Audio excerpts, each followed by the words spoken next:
To recap what I just said before I remembered to hit the record button, yesterday we looked at words and made them into formulas using the periodic table. Now today we're going to be using the periodic table to change formulas into words. And why do we do both of these things? Because we want to communicate about the nature around us. Good morning, Isaac. We want to be able to make people understand what things are. And so there are words and there are symbols, just like there are with numbers. I can write 12 as 1, 2, or I can write 12 as TWELVE. Both are 12. They're exactly the same. But different times I want to write different things. So same thing here with chemistry and the symbols that are on the periodic table or the full element name. The advantage of the symbols are that they are worldwide. And the names underneath may be different in other languages, but the symbols are worldwide for the most part. Chinese actually does have its own symbols, but don't worry about that right now. Okay, so in order to write the name for binary ionic, first of all, you have to make sure that they're binary ionic. It has to be monatomic for both. And one has to be a metal, one has to be a non-metal. If they are both non-metals, then you don't have something ionic, you have something covalent, and the naming system isn't going to work. We're going to get into that in section 3. But if they are both metals, then it's not ionic either. It is a metallic bond. It's an alloy. So you have to have one of each. You have to have opposites. And again, if metalloids are in there, then you know, it may or may not be ionic. You have to look at electronegativity, but right now we're trying to keep it simple. A metal with a non-metal, both just one kind of atom. Again, there are 3 potassium atoms here, but it's just one element. So it's not necessarily one atom, but one kind of atom. Questions so far?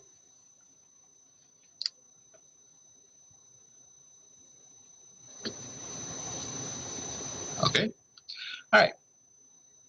Sometimes I feel like I'm reading the game instructions. You know, you get a board game and then there's like 4 pages of instructions.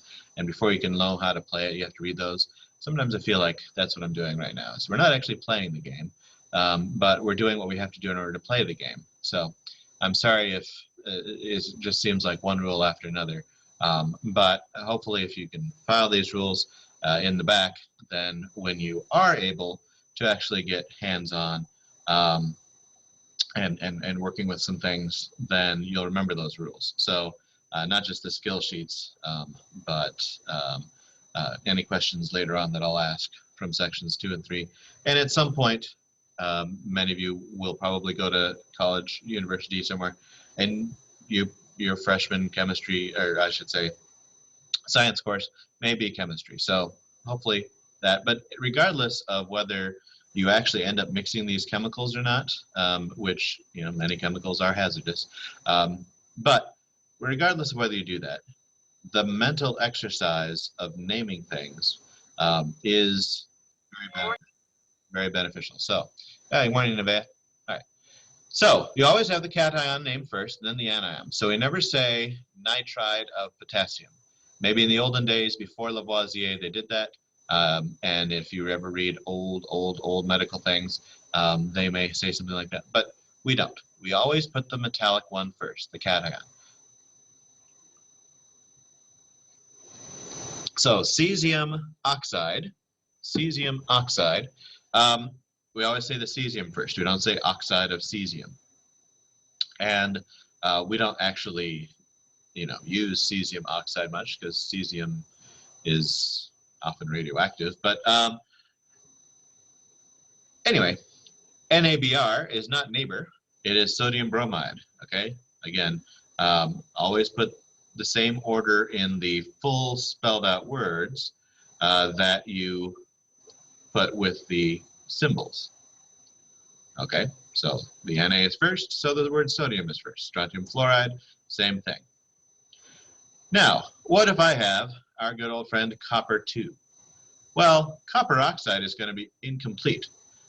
You could often have copper 1, but in this case, it's going to be copper 2. So as I mentioned earlier, we've got to know that, okay, oxygen is always -2. That's balanced. They're 1 to 1, so therefore the other copper has to have a +2. So it is going to be copper 2 oxide. That's what we're going to say, just like it was at the beginning with copper 2 sulfide. Now, we have to have that Roman numeral in there. That's the stock method. And so if you look at lesson, one, we went over those, copper, iron, manganese, chromium, a lot of those in the first row of the D block, which is the 4th period. A lot of those have multiple charges. Zinc and scandium are exceptions to that. They're on the edges of the periodic table there, of the D block. But most of the ones in the middle can have various different charges, especially when oxygen is involved. Oxygen is a fierce ripper away of electrons, and so sometimes you can even have manganese, which is right next to iron. So if like iron is here, then manganese is just to its left. Manganese can actually be +7. +7. You can't be +8 because that implies you already had 8 in your valence, and that would have made you a noble gas. But manganese does have 7 in its valence level, and all 7 of those electrons can be stripped away by that foe and enemy oxygen. Fluorine is even more electronegative, but fluorine can only take away 1 electron at a time, and you can only fit so many fluorines around manganese. And so fluorine, if I'm correct, and I may be wrong, won't be able to do that to manganese. Only oxygen is so violent as to be able to take away all 7 electrons. So yay, oxygen, element 8, it's great. Okay, so anyway, but you'll see other metals there. So for instance, tin and lead, very common metals. They can be +2 or +4. All right, so many companies use sodium sulfite. Remember that question from a couple of days ago when we started this section. Sodium sulfite. Sulfite is SO3, 2-. Each sodium is +1, so you have to have 2 of them. And so is sodium sulfite a binary compound? And go ahead in the chat. You can send me a private answer if you like. And this is a yes or no. And it would be great if you could explain, but at least say yes or no. There are 13 of you, so I should be getting at least 7 or 8 answers. It's okay to be wrong. It is not okay to be silent.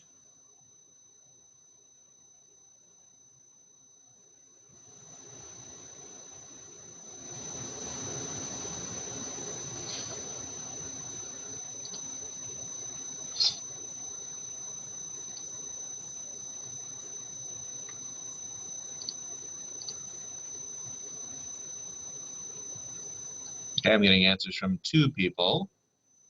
Let's see if we can get another 5 or 6.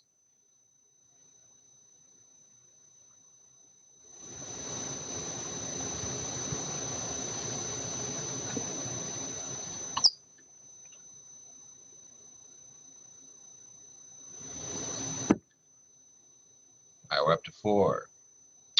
Who will finish this out? It's perfectly all right to be unsure. It's perfectly all right to be wrong.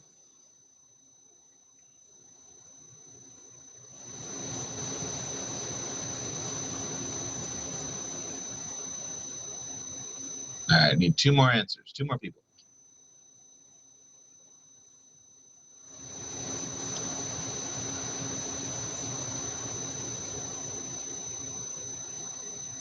Okay, all right. So, binary. The word binary starts with bi, and so that means 2. That means 2. And so, just you may know that computers run on binary code. They are working on quantum computers that don't work on 0s and 1s, but they haven't become really that commercial or possible yet, but we all run on, not we, computers run on binary code. So that's binary. So in order for something to be binary, it has to have two kinds of elements, two elements. And in this case, we have three. We have sodium, we have sulfur, and we have oxygen.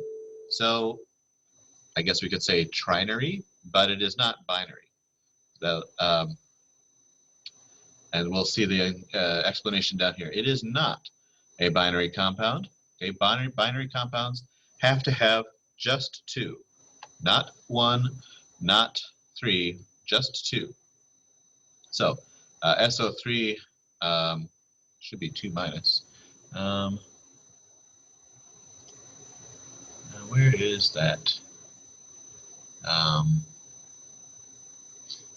Really need to remember this.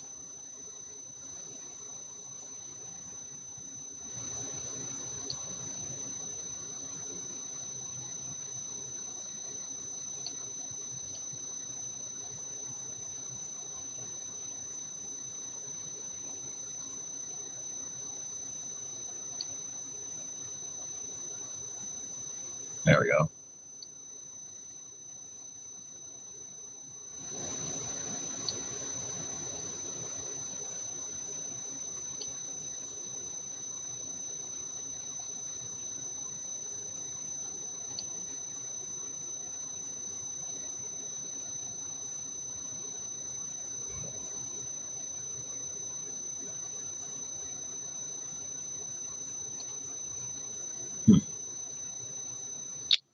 Well, anyway, it should be 2 minus. Oh, there it is. Okay, 2 minus there. SO3, 2 minus is a compound, and it is not a compound. They're wrong about that. It is a polyatomic ion, not an element. Okay, so sulfite is a polyatomic ion, not an element. Sorry that I had to fix that there. And since it is polyatomic, it's not just, several oxygens, it's also a sulfur in there that is actually in the middle of it. The sulfur is attached to each oxygen. The oxygens are not attached to each other. So anyway, it is not binary. It is not binary. Okay. Yes, one of you commented, yeah, you need to remember the elements.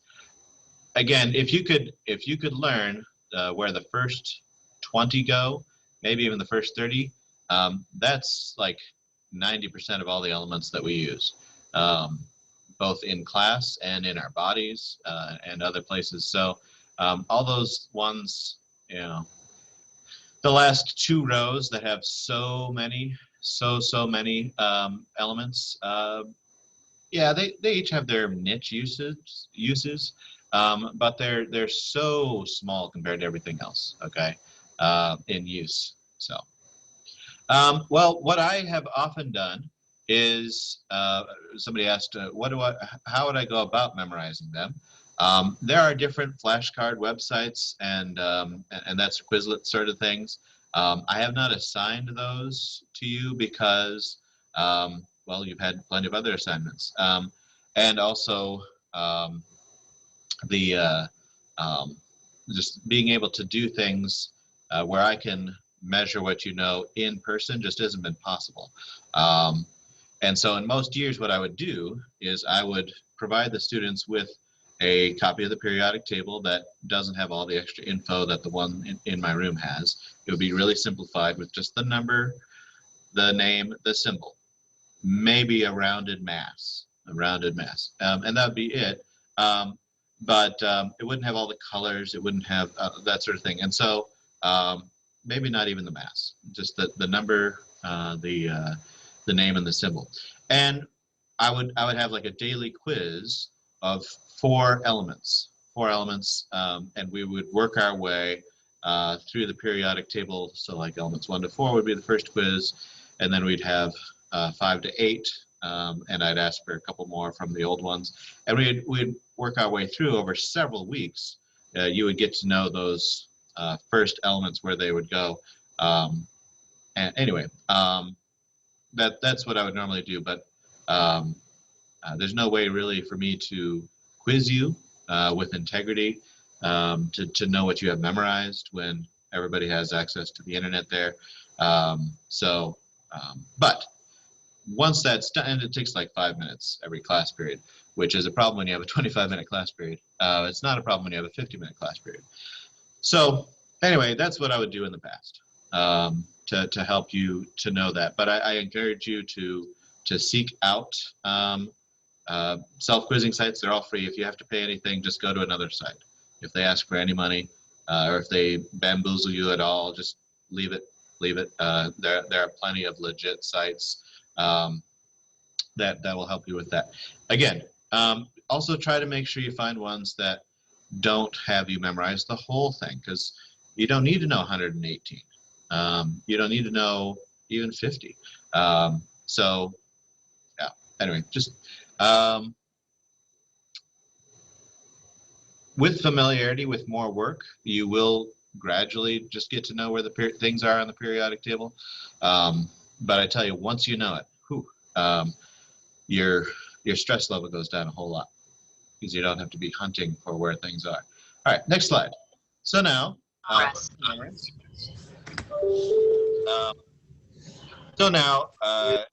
here's COI2. I didn't say the name of the thing because that's the whole point, is for you to name them. And Li2Se. So COI2, Li2Se. Let's focus first on COI2. And again, send me the private chat of what you think the name is for these binary ionic compounds. Start with COI2.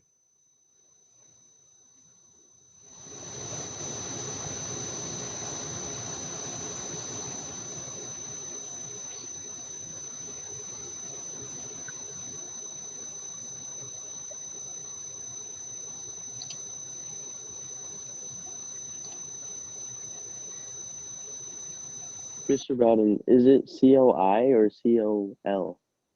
I. L. Okay. L will always be capital. L will always be capital. No, that's not true. That's not true at all. Sorry. The first letter is always going to be capital. So if you see a lowercase before it, then you know that this is the first letter. And so in this case, it is capital. But you know what? Let me just change the font here to be one that has serifs and or serifs. I'm really not sure which way you see it. There we go. That help? Yeah, thank you. No problem. No problem.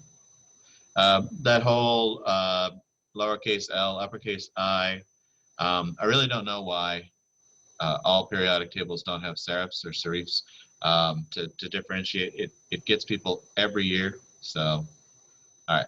So COI2, COI2.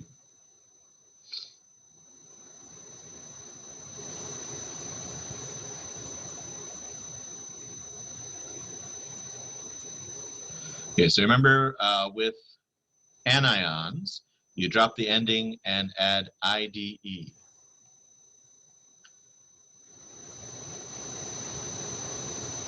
So I'm seeing people are forgetting that, so please remember, add IDE.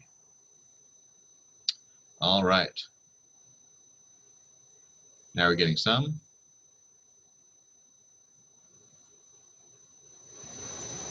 And if you remember what I said about the location of some of these metals, if they are in the D block, then chances are they can have more than one charge. Okay, except for zinc and silver, a couple others.